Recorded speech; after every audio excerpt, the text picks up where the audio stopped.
Hello guys, so ang problema po ngayon, hindi po namamatay yung ating motor ng 40. So hindi siya abot ng 40, under siya, patay sindi kasi yung problema is hindi siya nakaabot ng 40 yung cut off niya, tapos yung cut in niya, yung under niya hindi nakababa ng 20. Ayaw niyang umaandar. So ngayon yung ito trouble natin, panoorin mo hanggang dulo yung video natin. So yung customer pala natin is nasa bukid to. So nasa bundok po sila nakatira. Foreigner po yung customer natin. So let's go, panoorin nyo hanggang dulo yung video natin.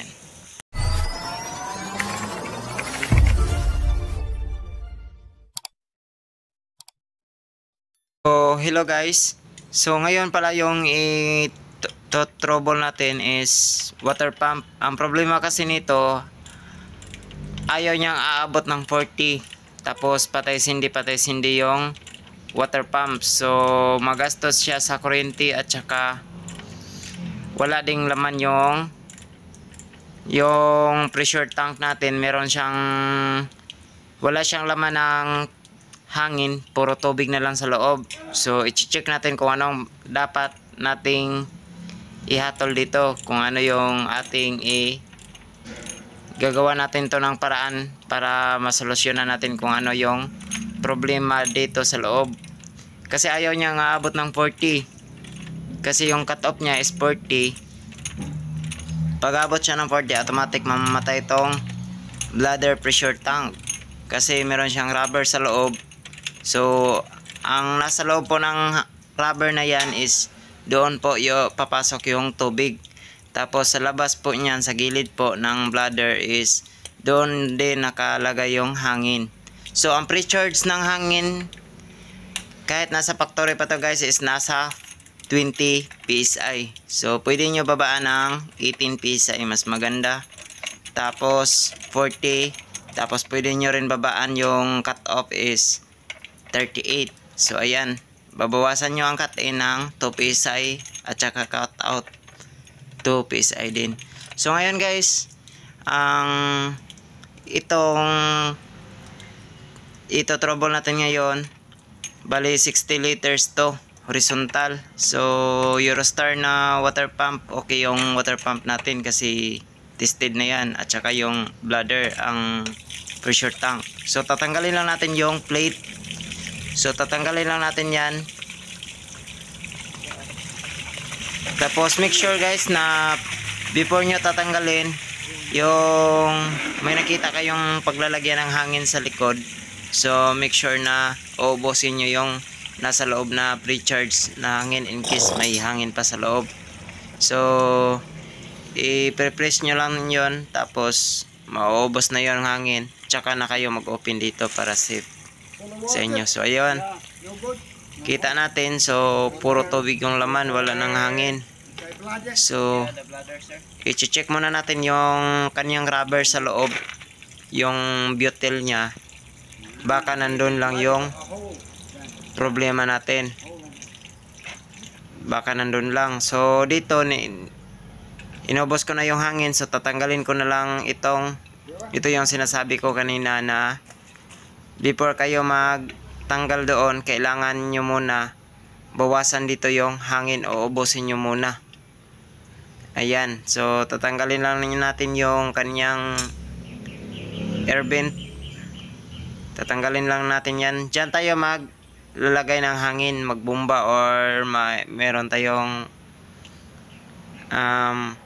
pot pump or compressor. Diyan kayo mag-charge ng hangin. So diyan kayo maglagay ng hangin. So nasa 20 or 18 PSI yung ipapasok nyo. In case yung ipapasok nyo na hangin sa loob ng tangki is 20, dapat kung 20, 40, mamamatay na yung motor. Pagbaba niya ng 20, automatic aandar yung motor. Yun yung ibig kong sabihin. Tapos kung 18 PSI guys yung hangin na i-charge nyo, dapat nasa 18 yung cut in, tapos yung cut off ng water pump is 38 kasi 18, 38 na siya. So nagbawas ka ng 2 PSI sa pre-charge. Nagbawas ka rin ng 2 PSI sa pag ano na, pag cut off na yung ating bladder tank pag napuno na. So ayan, tatanggalin lang natin yung rubber sa loob. So ayan, hihilahin lang natin. Tatanggalin lang natin yan lahat-lahat. Ayan, hinihila na namin yung rubber sa loob. So wala nang nakita ko guys is wala nang laman na hangin sa loob. So meaning to say, yung papalitan natin dito is rubber. Kita nyo yung naka-plastic guys. So yan yung ipapalit natin na kanyang rubber sa loob. So papalitan natin yan.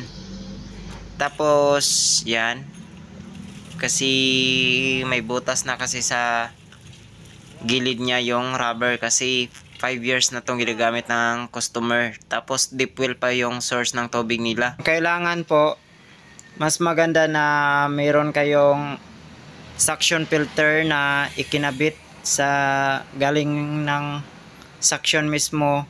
Dapat before papasok yung tubig doon sa water pump, meron na kayong suction filter guys. So mas maganda na recommendation kasi pag once na may filter ka, mas mahaba ang buhay ng iyong bladder sa loob at saka yung water pump mo mismo. Kasi ang unang cause ng pagkasira ng electric motor guys, tulad ng deep well yung source ng tubig, is yung solid ng tubig na galing sa ilalim, tapos mga hard water pa, tapos meron pang mga buhangin. So yun yung makakos. So kailangan na meron kayong sariling filter. Yan yung pinakamaganda na gawin nyo guys. So para maproteksyonan yung inyong water pump at saka yung pressure tank nyo at saka yung mga pictures nyo sa loob, tulad ng shower, kung meron kayo mga shower, tapos heater. So yan, para hindi siya bumara guys. So ayan, ipapasok na natin. So ikakabit na natin yung kanyang pito. Yan, so kinabit natin yan. Tapos ipapasok na natin doon sa loob, yung i-on na natin yung kanyang air vent, yung paglalagyan natin ng hangin. So i-on na natin doon sa loob. So ipapasok lang natin yan. So kailangan guys, pag ipasok nyo yan, unahin nyo muna doon sa likod na i-screw para hindi gumagalaw-galaw doon sa kanyang rubber. So ayan. So pagtapos ninyan maipasok guys, so yung ano doon sa loob, yung rubber, dapat i-form nyo tulad ng pressure tank. Kailangan hindi siya naka-disalign doon sa ilalim. So ayusin nyo lang siya na hindi siya, wala siyang gusot. So ayan. So ayan, i-scroll lang natin yung kanyang air vent. Diyan tayo maglalagay ng hangin.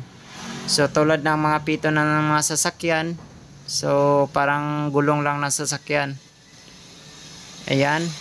Tapos hindi lang natin masyadong higpitan muna guys, kasi yung uunahin natin is doon sa kabila natin uunahin.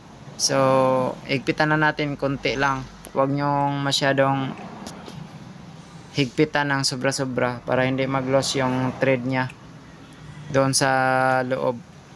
Okay na po, na lagyan na natin ng screw. Hindi muna natin masyadong higpitan yan. So doon muna tayo sa kabila para ikabit natin yung kanyang plate. Iporma na natin yung plate ng kanyang rubber sa loob. So ayan, hihilahin lang natin yan, tapos ano lang natin, ayusin lang natin sa loob yung mga gusot-gusot. Ayan. So ngayon ilagay na natin yung kanyang mga plate.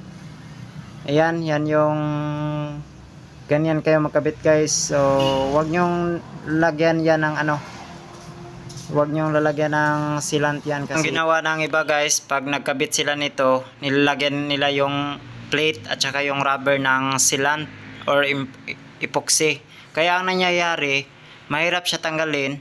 Tapos pag nag-trouble kayo, may tendency na mag-damage yung plate ng pressure tank. So hindi mo na siya magagamit kasi automatic hindi mo na yan mahirapan ka na sa pagtanggal. So ang mangyayari niyan, magkabutas-butas yung kanyang plate. So ayan. So ikabit natin yung mga tornilyo niya guys. So ayan, kita nyo yan. So ikakabit natin yan, yung mga bolt and nuts. Tapos yan yung kanyang dati na rubber sa loob guys. So after 5 years yan na yung mukha kasi deep well yung source ng tubig ng customer. So mas maganda na recommendation talaga is meron kayong filter para mas maganda, mas malinis at saka hahaba yung buhay ng inyong water pump at saka yung inyong pressure tanks. So ayan, para maproteksyonan natin yung ating water pump at saka yung pressure tank natin. So recommendation po na meron pong filter, kahit isa lang, suction filter. So ayan, tapos na natin na ikabit lahat yung bolt ng sa plate ng ating pressure tank na bladder tank. So ngayon guys is ipapasok na natin yung 1 inch na flexible hose. So ang size po niyan guys is 1 inch, tapos yung haba po niyan is 21 inches yung haba. So ayan, ipapasok lang natin yan. Actually guys, meron siyang rubber na kasama sa loob, yung o-ring niya. So wag niyo kalimutan yan guys pag nag-trouble kayo, para hindi siya maglilik. So ayan, higpitan na natin yan. Higpitan na natin gamit yung ating adjustable wrench. Ayan, higpitan na natin ng mabuti yan.